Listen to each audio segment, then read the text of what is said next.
Salivary glands विच secrete saliva. हमारे मुंह में सलाइवरी ग्लैंड्स होते हैं जिससे सलाइवा बनता है। Do you know the action of saliva on food? कि अब हमसे कहा गया क्या हम जानते हैं कि सलाइवा का खाने पे क्या असर होता है। ये एक्टिविटी के थ्रू देखिए यहां बताया गया है। Take two test tubes, label them A and B. दो टेस्ट ट्यूब ली स्टूडेंट्स, एक को नाम दिया ए और एक को नाम दिया गया बी। ठीक है। इन टेस्ट ट्यूब ए, पहली वाली ए टेस्ट ट्यूब में पुट 1 टीस्पूनफुल यानी एक चम्मच भर के हमने क्या डाला, बॉइल्ड राइस। यहां पर बॉइल्ड राइस डाल दिया गया।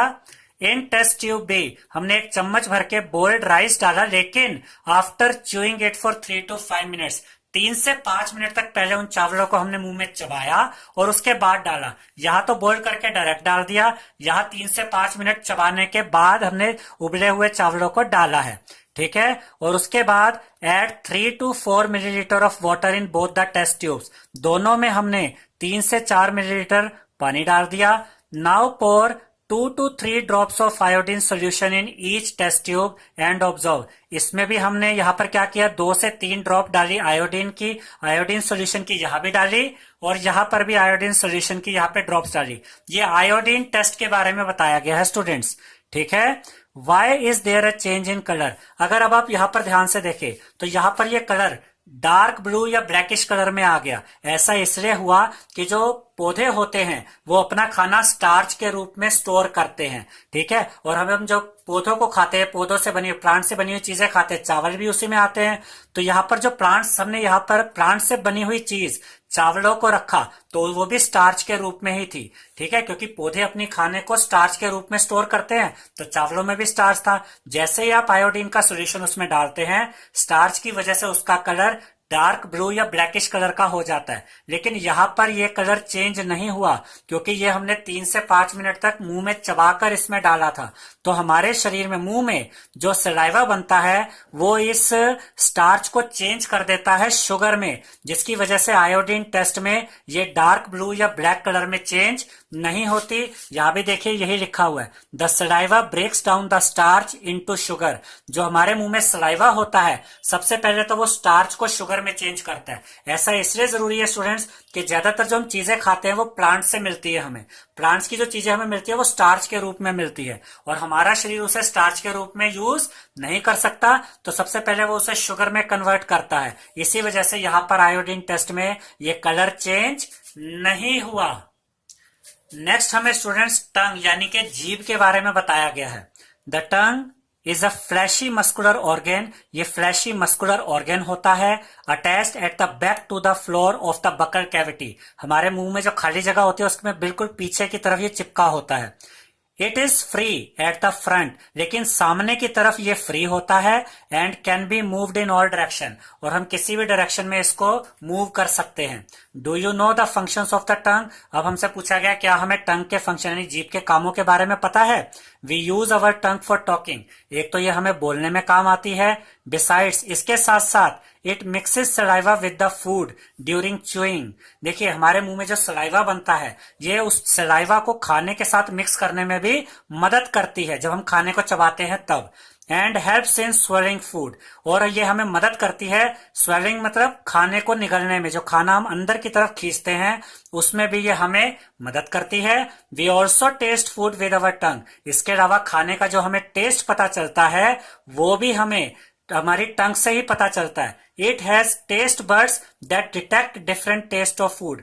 टंग के ऊपर टेस्ट बर्ड्स होते हैं जो कि खाने का टेस्ट पता करने में हमारी मदद करते हैं।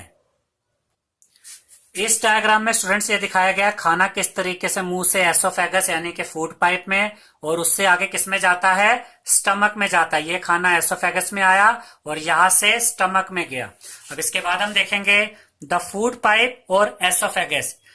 द स्वेलोड फूड, जो खाना हम निगलते हैं या जो जीभ के मदद से हम बकल कैविटी से अंदर गले के अंदर उतारते हैं, passes into the food pipe और एसोफेगस। अब वो फूड पाइप या एसोफेगस में आता है।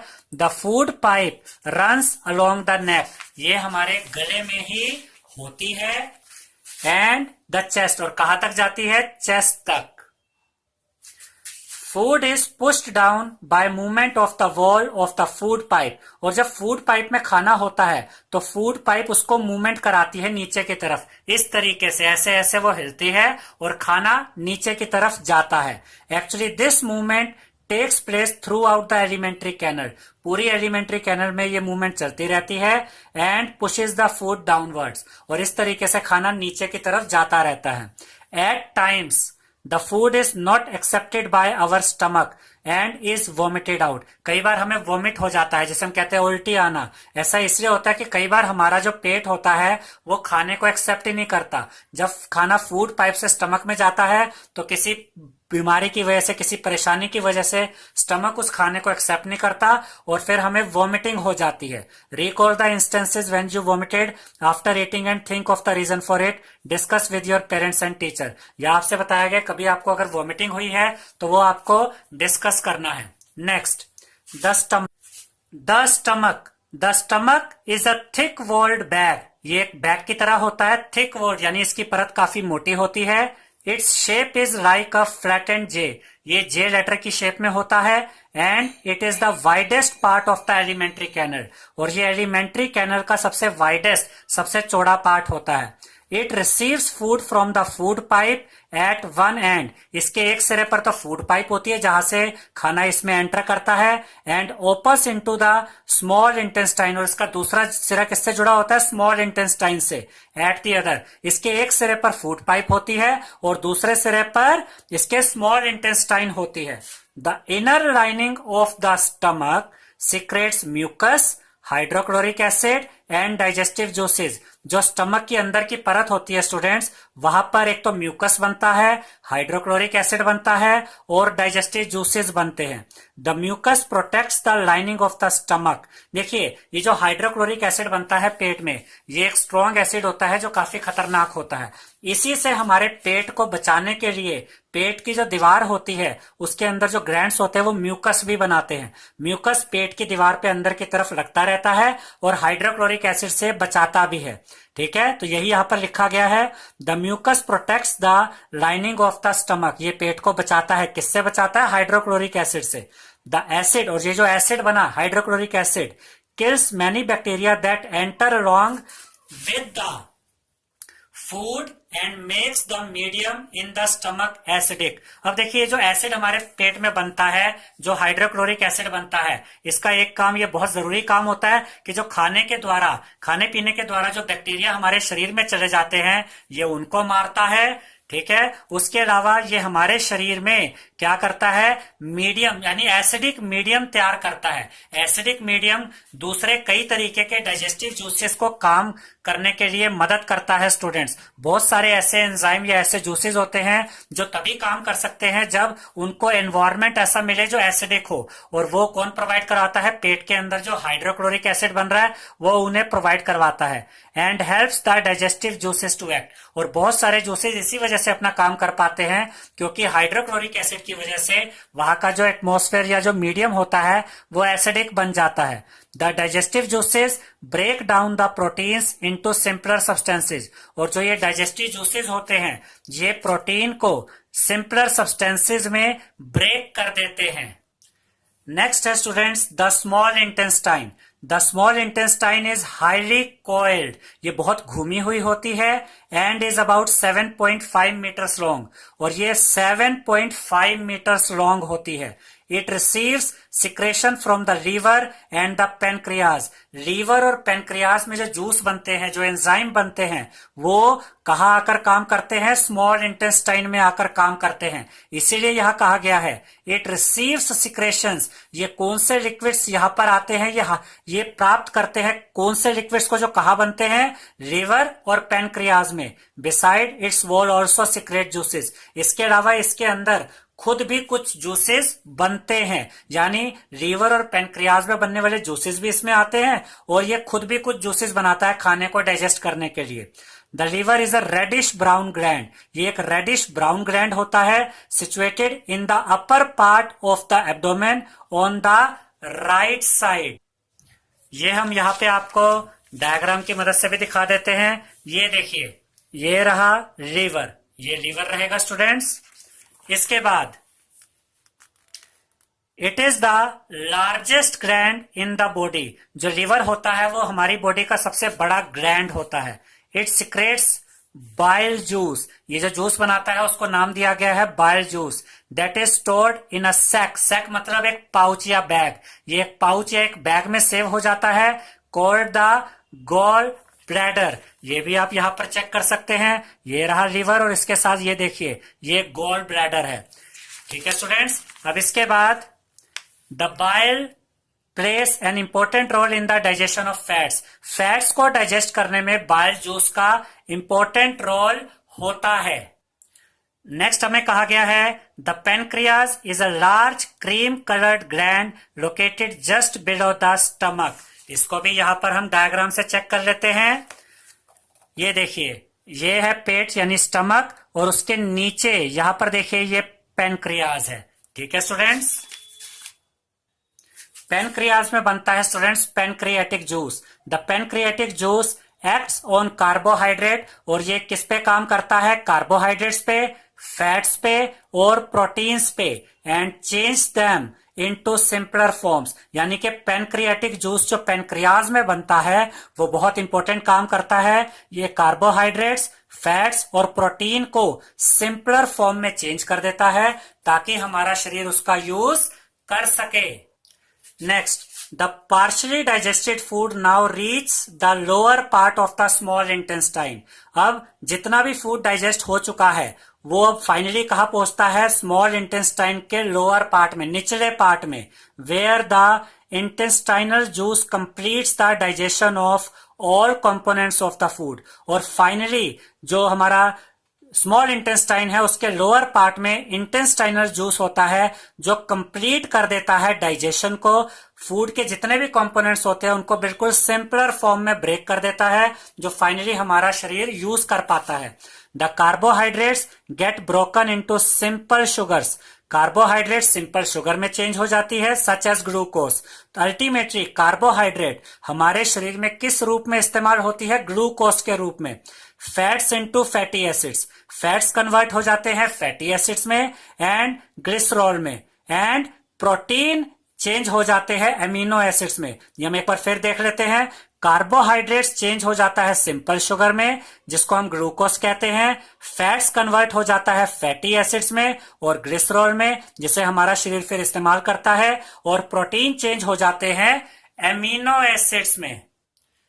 नेक्स्ट है students absorption in the small intestine. देखिए खाना तो सारा अब डाइजेस्ट हो गया, अब उस खाने का जरूरी होता है मिलना। किसमें मिलना? ब्लड में मिलना। खाने का ब्लड में मिलना, इसको हम यहां पर कहेंगे एब्जॉर्प्शन। देखिए the digested food can now pass into the blood vessels. अब ये ब्लड वेसल्स में जाता है डाइजेस्टेड फूड, जो खाना डाइजेस्ट हो चुका है, in the wall of the intestine. होता क्या है स्टूडेंट्स के जो स्मॉल इंटेस्टाइन होती है इसमें खाना पूरी तरह से डाइजेस्ट हो चुका होता है और ये लिक्विड फॉर्म में आ जाता है। और इसकी वॉल्स जो होती है, जो इसकी परत होती है वो बहुत पतली होती है। यहां से डाइजेस्टेड फूड क्रॉस कर जाता है और इसके साथ ब्लड वेसल्स होती है, ये उसके थ्रू क्रॉस करता हुआ ब्लड में शामिल हो जाता है। This process is called absorption. इसको हम एब्जॉर्प्शन कहते हैं। The inner walls of the small intestine have thousands of finger like outgrowth. जो इनर वॉल्स होती है स्मॉल इंटेस्टाइन की, उनके अंदर बहुत बड़ी संख्या में, हजारों लाखों की संख्या में फिंगर लाइक आउटग्रोथ या फिंगर लाइक स्ट्रक्चर होता है। These are called villi. इनको कहते हैं विली। प्लूरल में इनको विली कहते हैं, सिंगुलर में इनको विलस कहते हैं। Can you guess what the role of villi could be in the intestine? इनका काम क्या होता है? The villi increases the surface area for absorption of the digested food. तो विली का काम ये होता है स्टूडेंट्स, ये स्मॉल इंटेस्टाइन में जगह क्रिएट करती है, ज्यादा एरिया बनाती है ताकि ज्यादा से ज्यादा खाना डाइजेस्ट होकर ब्लड में शामिल हो सके।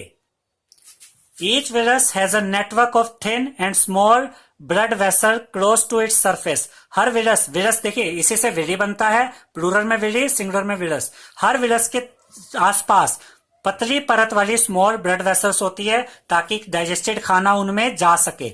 The surface of all the villi absorbs the digested food materials. इसका मतलब है कि यहाँ पर जो सरफेस ऑफ द विली है, विली की जो परत है, surface of the villi absorb the digested food material, यहां से ये डाइजेस्टेड फूड को एब्जॉर्ब कराती है, यानी कि ब्लड में भिजवा देती है। The absorb substances are transported via the blood vessels to different organs of the body. और ये जो एब्जॉर्ब सब्सटेंसेज है, जो डाइजेस्टेड खाना है, वो एब्जॉर्ब हो जाता है ब्लड में और यहां से वो डिफरेंट बॉडी पार्ट्स तक पहुंच जाता है। देखिए, the absorb substances are transported via the blood vessels to different organs of the body where they are used to build complex substances such as the proteins required by the body. और वहां जाकर फिर इनका use किया जाता है body की जरूरत के हिसाब से। दिस इज कॉल्ड एसिमिलेशन, यानी डाइजेस्टेड फूड का ब्लड के साथ मिलकर सेल्स में, बॉडी पार्ट्स में पहुंचना क्या कहलाता है स्टूडेंट्स? एसिमिलेशन।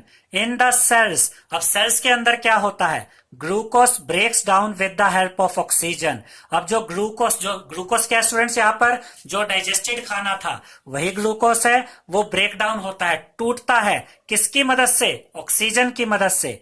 ठीक है, यहां पर लिखा गया this is called assimilation. In the cells glucose breaks down with the help of oxygen. ये ग्लूकोस ऑक्सीजन की मदद से तोड़ा जाता है into carbon dioxide and water. किस रूप में? कार्बन डाइऑक्साइड और वाटर में। और इसी के साथ एनर्जी रिलीज होती है, यानी जब डाइजेस्टेड खाना पहुंचा हमारे सेल्स में यानी बॉडी पार्ट्स में, वहां पर ऑक्सीजन उसके साथ रिएक्ट करती है और कार्बन डाइऑक्साइड क्रिएट होती है, वाटर क्रिएट होता है और एनर्जी रिलीज होती है। और यही एनर्जी हमारे शरीर के द्वारा इस्तेमाल की जाती है। The food that remains undigested, और जो खाना अनडाइजेस्टेड था, जो डाइजेस्टेड हुआ ही नहीं, एंड अनएब्जॉर्ब्ड, जो एब्जॉर्ब भी नहीं हुआ यानी खून में शामिल ही नहीं हुआ, enters into the large intestine, वो कहा चला जाता है? लार्ज इंटेस्टाइन में। तो यहां आपको ध्यान रखना है स्टूडेंट्स कि जो डाइजेस्टेड खाना था वो तो सेल्स में पहुंच गया ब्लड के थ्रू यानी बॉडी पार्ट्स में, लेकिन जो खाना डाइजेस्ट नहीं हुआ वो ब्लड में शामिल नहीं होता, वो लार्ज इंटेस्टाइन में चला जाता है। नेक्स्ट हम देखेंगे large intestine. The large intestine is wider and shorter than small intestine. ये स्मॉल इंटेस्टाइन से थोड़ी चौड़ी होती है और उससे लेंथ में छोटी होती है। It is about 1.5 metre in length. ये 1.5 मीटर होती है लेंथ में। Its function is to absorb water and some salts from the undigested food. इसका मेन काम होता है कि जो अनडाइजेस्टेड फूड था उसमें से पानी को ये खींच लेती है, सोख लेती है। उसके अलावा कुछ सॉल्ट होते हैं, उनको भी ये अनडाइजेस्टेड फूड से खींच लेती है या सोख लेती है। ठीक है, द रिमेनिंग वेस्ट, और जो बचा हुआ वेस्ट है, पानी खींच लेने के बाद जो बचा हुआ वेस्ट है, पासिस इनटू द रेक्टम, ये रेक्टम में जाता है, एंड रिमेन्स देयर, फिर वहां रहता है, रुकता है, as semi solid faeces, semi solid faeces के रूप में, जो कि बाद में वेस्ट के रूप में हमारे शरीर से बाहर निकलता है। The faecal matter is remove through the anus from time to time. और उसके बाद ये जो फीकल मैटर है, ये जो अनडाइजेस्टेड फूड है जो कि वेस्ट के रूप में अब यहाँ इकट्ठा हो गया था, is remove through the anus, ये एनस के थ्रू हमारे शरीर से वेस्ट के रूप में बाहर निकल जाता है। This is called egestion. और इस वेस्ट का हमारे शरीर से बाहर निकलना क्या कहलाता है स्टूडेंट्स? इजेशन कहलाता है। आई होप स्टूडेंट्स आपको हमारा ये वीडियो पसंद आया होगा। अगर आपको हमारा ये वीडियो पसंद आया है तो इसे लाइक, शेयर और सब्सक्राइब कीजिए। Thank you.